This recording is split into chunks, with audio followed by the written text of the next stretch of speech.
Assalamualaikum warahmatullahi wabarakatuh. Kembali lagi bersama saya Riza Hayati Ifroh dalam mata kuliah Pemberdayaan Masyarakat Bidang Kesehatan 1 dengan materi persiapan sosial masyarakat. Dan sebelumnya kita juga sudah membahas tentang hal-hal yang berkaitan dengan kapabilitas masyarakat dan juga pemetaan sosial dalam upaya pemberdayaan masyarakat. Kita langsung saja melangkah pada materi hari ini. Dan kita tahu bahwa tingkat pemberdayaan di masyarakat memiliki beberapa variabel ya, atau istilahnya variabel komposit yang diukur dari 7 komponen potensi masyarakat. Yang pertama, ada atau tidaknya tokoh masyarakat dan kader kesehatan. Kemudian yang kedua, apakah di suatu wilayah memiliki organisasi masyarakat dengan pendekatan UKBM atau upaya kesehatan bersumber daya masyarakat. Kemudian apakah memiliki kesediaan dana masyarakat, kemudian ada sarana prasarana, contoh apabila pelaksanaan posyandu apakah ada gedung, apakah ada perlengkapannya, dan pada saat pandemi seperti ini memang fasilitas khususnya internet misalnya dalam aksesibilitas informasi juga kebutuhannya sangat tinggi. Kemudian tingkat pengetahuan masyarakat atau juga health literasi, kemudian kesediaan teknologi dari masyarakat serta adanya pihak-pihak yang dapat membuat keputusan di tingkat masyarakat. Nah, dari tabel ini kita lihat bahwa penentuan kriteria pemenuhan kegiatan pemberdayaan masyarakat di tingkat masyarakat lokal ada memiliki beberapa variabel. Contohnya ada keaktifan tokoh masyarakatnya, kemudian ketersediaan UKBM, dan tadi yang sudah saya sebutkan memiliki kriteria pemenuhan. Artinya ada syarat-syaratnya apabila variabel tersebut terpenuhi dengan bobot yang sudah ditentukan. Ini contoh ya, keaktifan tokoh masyarakat apabila terpenuhi bila ada satu atau lebih per RT masyarakat atau tokoh yang aktif, bobotnya 20. Seterusnya hingga pembuat keputusan apabila ada satu atau lebih tingkat RW ya, rukun warga. Nah, jumlah scoringnya 100 sehingga pemenuhan kegiatan pemberdayaan dalam skala 0 sampai 100. Nah, sedikit mengulang terhadap materi yang pernah saya sampaikan bahwa dalam komponen pemberdayaan dan juga pengorganisasian masyarakat itu beberapa tahapan yang umum ya. Yang pertama ada pengenalan masyarakatnya, kemudian ada pengenalan masalahnya, kemudian ada upaya penyadarannya, kemudian ada perencanaan, evaluasi, serta perluasan. Nah, pada materi hari ini kita akan coba diskusikan hal-hal yang lebih mendalam terkait pengenalan masyarakat, pengenalan masalah, hingga upaya penyadaran. Baik, kita tahu bahwa persiapan sosial merupakan serangkaian kegiatan yang dilakukan oleh seorang pendamping atau petugas kesehatan untuk memperoleh dukungan sosial atau masyarakat. Tentu petugas kesehatan ini lebih baik kalau memang berasal dari masyarakat tersebut. Nah, kalau kita lihat peranan petugas di sini dalam 6 tahapan tadi, ada proporsi dari peranan, artinya proporsi keaktifan, di mana pada saat pengenalan masyarakat, petugas memiliki peran yang lebih besar dibanding masyarakat. Pada upaya pengenalan masalah memang ada fasilitator berupa petugas kesehatan ya, tetapi peran masyarakat juga berperan dalam menentukan masalahnya. Belum tentu yang petugas anggap masalah itu menjadi masalah di masyarakat. Kemudian upaya penyadaran diharapkan peran aktif dari masyarakat itu lebih besar daripada petugasnya. Kemudian pelaksanaan tentu masyarakat, evaluasi hingga perluasan dikembalikan kepada masyarakat itu sendiri. Nah, kalau kita lihat bahwa persiapan sosial itu menjadi satu bagian ya dari proses pemberdayaan masyarakat di masyarakat. Persiapan sosial itu tidak hanya kegiatan pendampingan tetapi juga bagaimana mengidentifikasi calon wilayah atau tempat yang akan kita jadikan lokasi pemberdayaan. Nah, tahap yang juga menjadi penting adalah proses pengenalan dengan masyarakatnya. Ini merupakan tahap yang menentukan, ya. Kenapa? Karena tahapan ini proses bangunan fondasi dari pemberdayaan masyarakatnya, bagaimana networking yang terbangun, jejaring yang terbangun antara petugas kesehatan dengan masyarakatnya. Tentu dalam hal ini tidak bisa semua dilimpahkan kepada petugas, tetapi juga ada peran masyarakat yang kooperatif dan juga mendukung adanya suatu upaya pemberdayaan.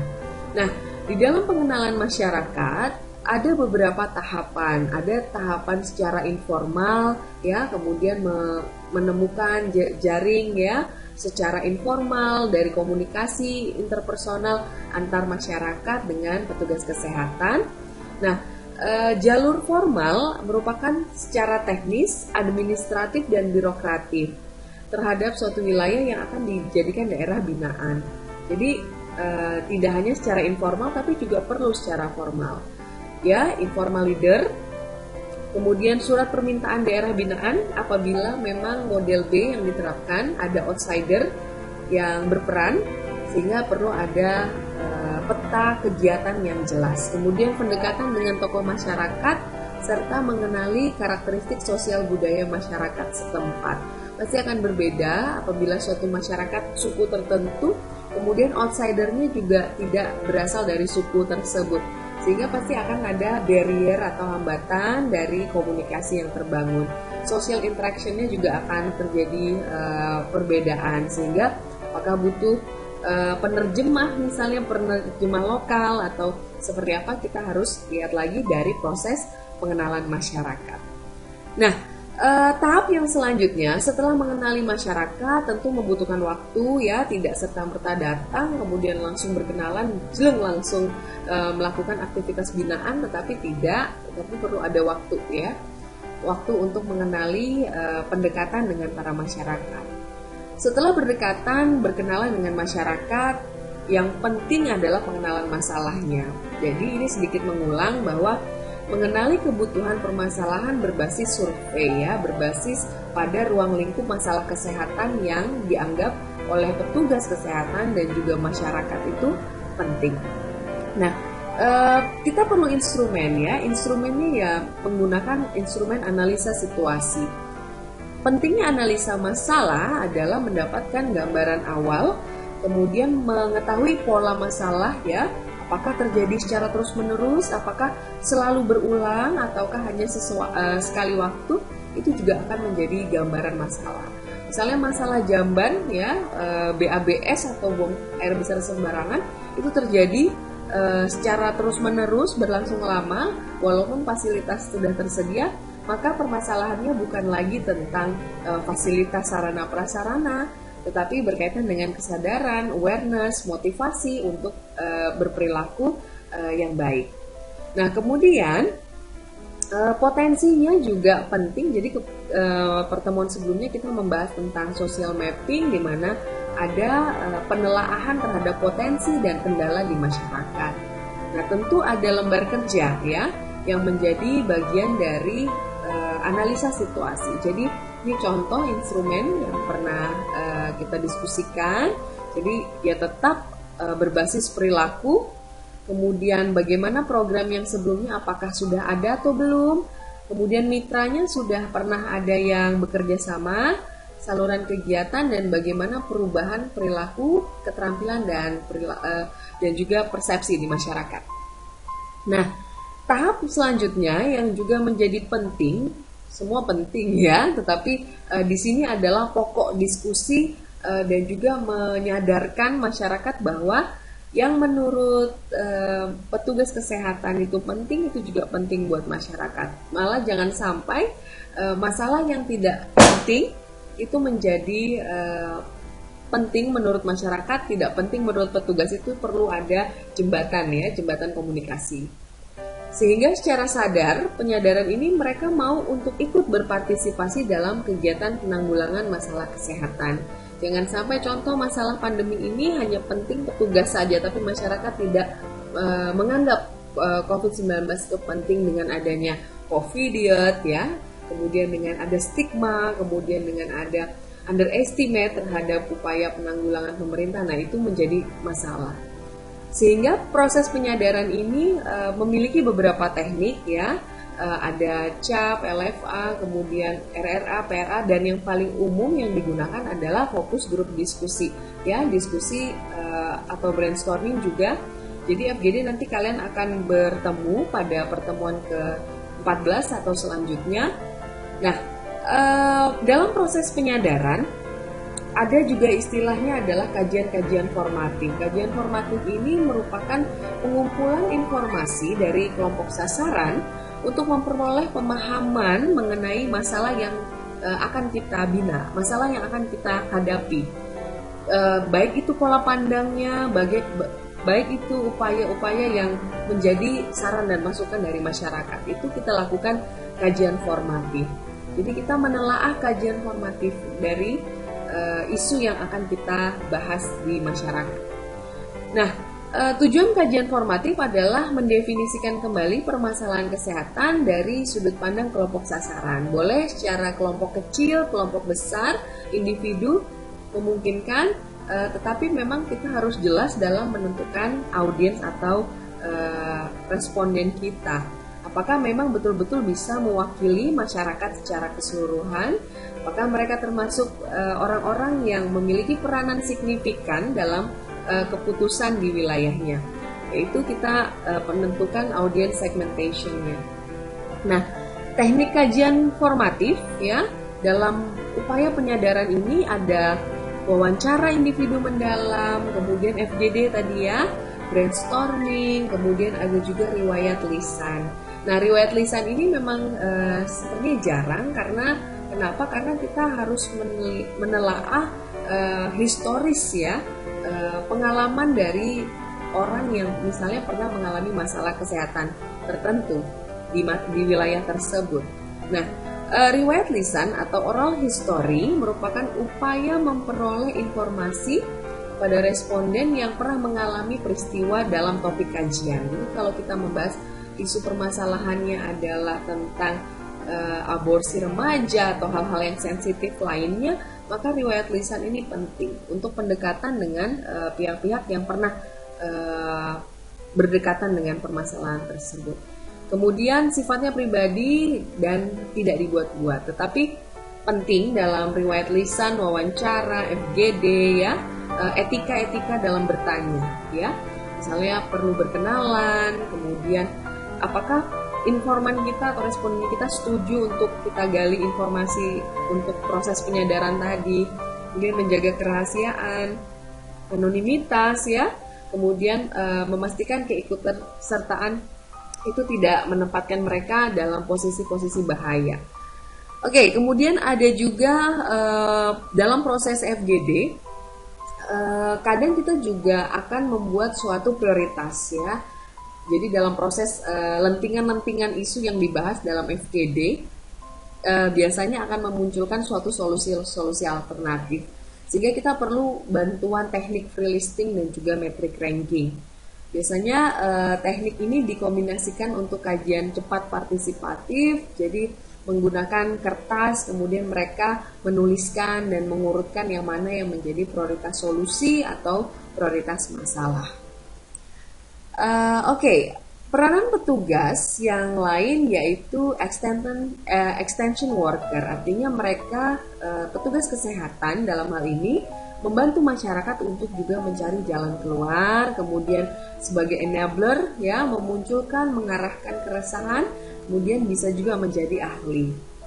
Kemudian kita lihat bahwa syarat menjadi petugas, jadi persiapan sosial itu tidak hanya mempersiapkan masyarakatnya, tetapi petugasnya juga harus siap. Artinya bagaimana memiliki daya tarik petugas tadi untuk merebut kepercayaan masyarakat. Tentu mereka yang merupakan bagian dari masyarakat itu tadi.